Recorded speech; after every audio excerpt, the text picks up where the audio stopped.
How to Succeed, or Stepping Stones to Fame and Fortune, by Orison Swett Marden. Chapter 20. Sand. I shall show the cinders of my spirits through the ashes of my chance. Shakespeare. Perseverance is a virtue that wins each godlike act, and plucks success e'en from the spear-proofed crest of rugged danger. William Harvard. Never say fail again. Richelieu. It is the one neck nearer that wins the race and shows the blood, the one pull more of the oar that proves the beefiness of the fellow, as Oxford men say. It is the one march more that wins the campaign, the 5 minutes more persistent courage that wins the fight. Though your force be less than another's, you equal and outmaster your opponent if you continue it longer and concentrate it more. Smiles. I know no such unquestionable badge and ensign of a sovereign mind as that tenacity of purpose which through all changes of companions or parties or fortunes changes never, bates no jot of heart or hope, but wearies out opposition and arrives at its port. "Well done, Tommy Brooks!" exclaimed his teacher in pleased surprise, when the dunce of the school spoke his piece without omitting a single word. The other boys had laughed when he rose, for they expected a bad failure. But when the rest of the class had tried, the teacher said Tommy had done the best of all, and gave him the prize. "And now tell me," said she, "how you learned the poem so well." "Please, ma'am, it was the snail on the wall that taught me how to do it," said Tommy. At this the other pupils laughed aloud, but the teacher said, "You need not laugh, boys, for we may learn much from such things as snails. How did the snail teach you, Tommy?" "I saw it crawl up the wall, little by little," replied the boy. "It did not stop nor turn back, but went on and on. And I thought I would do the same with the poem. So I learned it little by little, and did not give up. By the time the snail reached the top of the wall, I had learned the whole poem." I may here impart the secret of what is called good and bad luck, said Addison. There are men who, supposing Providence to have an implacable spite against them, bemoan in the poverty of old age the misfortunes of their lives. Luck forever runs against them and for others. One with a good profession lost his luck in the river, where he idled away his time a-fishing.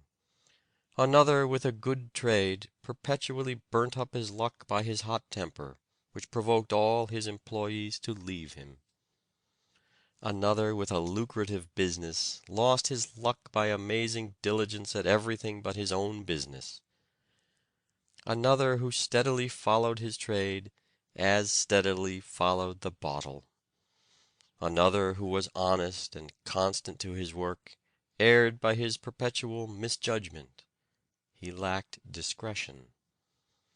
Hundreds lose their luck by indulging sanguine expectations, by trusting fraudulent men, and by dishonest gains. A man never has good luck who has a bad wife.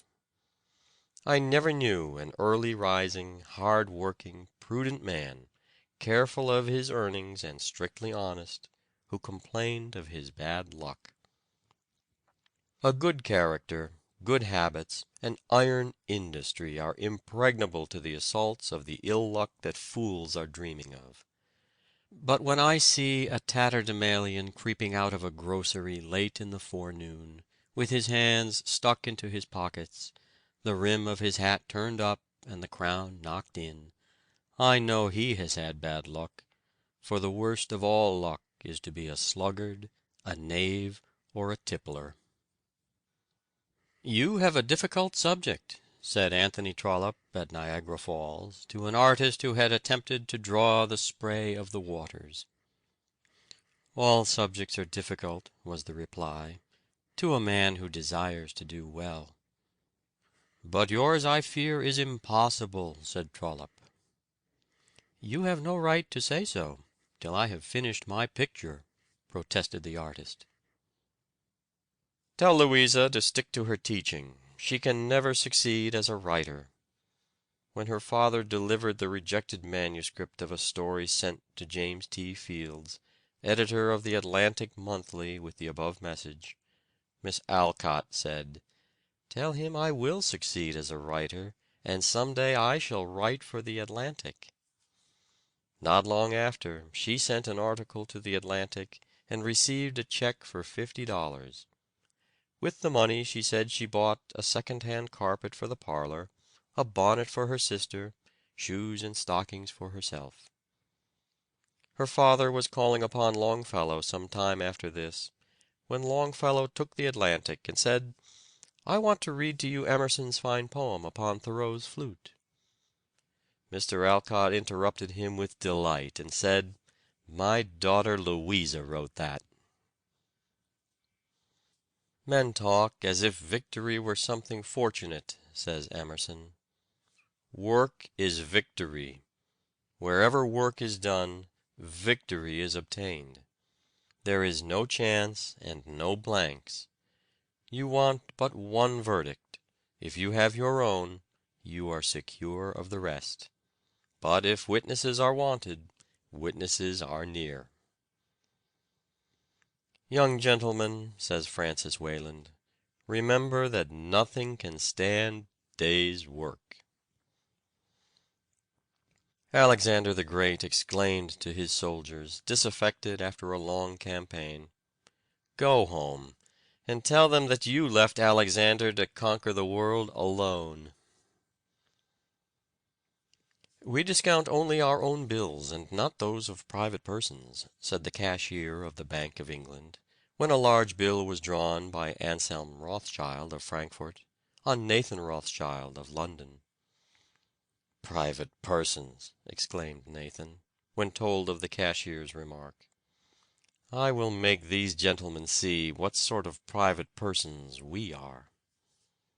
3 weeks later he presented a £5 note at the bank at the opening of the office. The teller counted out 5 sovereigns, looking surprised that Baron Rothschild should have troubled himself about such a trifle. The Baron examined the coins one by one, weighing them in the balance, as he said the law gave him the right to do, put them into a little canvas bag, and offered a second, and then a third, fourth, 50th, 1000th note. When a bag was full, he handed it to a clerk in waiting, and proceeded to fill another. In 7 hours he had changed £21,000, and with 9 employees of his house similarly engaged, had occupied the tellers so busily in changing $1,050,000 worth of notes that no one else could receive attention. The bankers laughed, but the next morning Rothschild appeared with his 9 clerks and several drays to carry away the gold, remarking, "These gentlemen refuse to pay my bills. I have sworn not to keep theirs. They can pay at their leisure, only I notify them that I have enough to employ them for 2 months." The smiles faded from the features of the bank officials as they thought of a draft of $55,000,000 in gold which they did not hold. Next morning notice was given in the newspapers that the Bank of England would pay Rothschild's bills as well as its own. "Well," said Barnum to a friend in 1841, "I am going to buy the American Museum." "Buy it!" exclaimed the astonished friend, who knew that the showman had not a dollar. "What do you intend buying it with?" "Brass," was the prompt reply, "for silver and gold have I none." Everyone interested in public entertainments in New York knew Barnum, and knew the condition of his pocket. But Francis Olmsted, who owned the museum building, consulted numerous references, all telling of "a good showman who would do as he agreed," and accepted a proposition to give security for the purchaser.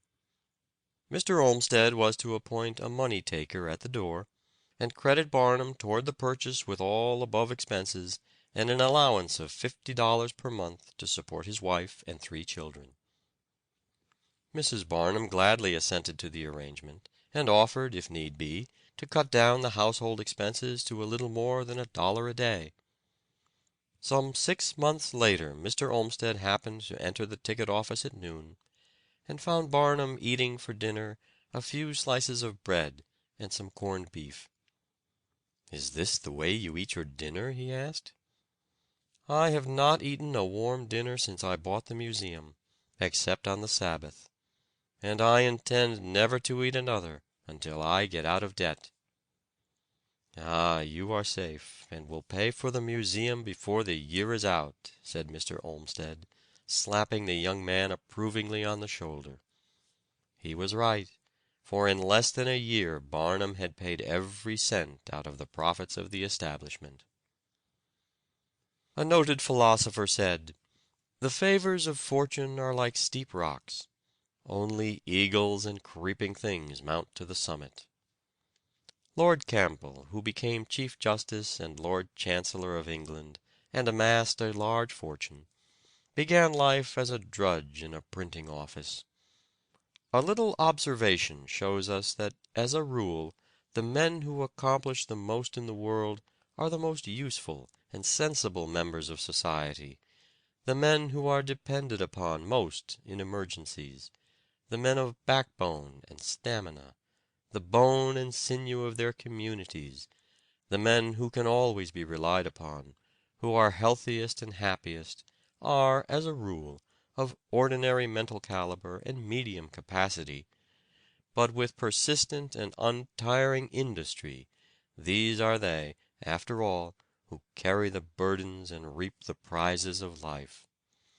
It is the men and women who keep everlastingly at it, who do not believe themselves geniuses, but who know that if they ever accomplish anything great, they must do it by common drudgery and persistent industry, and with an unwavering aim in one pursuit.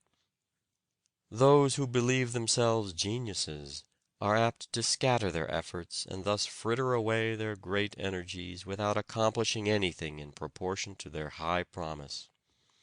Often the men who promise the most pay the least. Mrs. Frank Leslie often refers to the time she lived in her carpetless attic while striving to pay her husband's obligations. She has fought her way successfully through 9 lawsuits and has paid the entire debt. She manages her 10 publications entirely herself, signs all checks and money orders, makes all contracts, looks over all proofs, and approves the makeup of everything before it goes to press. She has developed great business ability which no one dreamed she possessed. A little boy was asked how he learned to skate. "Oh, by getting up every time I fell down," he replied. The boy Thorwaldsen, whose father died in the poorhouse, and whose education was so scanty that he had to write his letters over many times before they could be posted, by his indomitable perseverance, tenacity, and grit, fascinated the world with the genius which neither his discouraging father, poverty, nor hardship could repress. "It is all very well," said Charles J. Fox, "to tell me that a young man has distinguished himself by a brilliant first speech. He may go on, or he may be satisfied with his first triumph. But show me a man who has not succeeded at first, and nevertheless has gone on, and I will back that young man to do better than most of those who have succeeded at the first trial." It was the last 3 days of the first voyage of Columbus that told. All his years of struggle and study would have availed nothing if he had yielded to the mutiny. It was all in those 3 days. But what days! "Often defeated in battle," said Macaulay of Alexander the Great, "he was always successful in war." He might have said the same of Washington, and, with appropriate changes, of all who win great triumphs of any kind. One of the greatest preachers of modern times, Lacordaire, failed again and again. Everybody said he would never make a preacher, but he was determined to succeed, and in 2 years from his humiliating failures he was preaching in Notre Dame to immense congregations. Orange Judd was a remarkable example of success through grit. He earned corn by working for farmers, carried it on his back to mill, brought back the meal to his room, cooked it himself,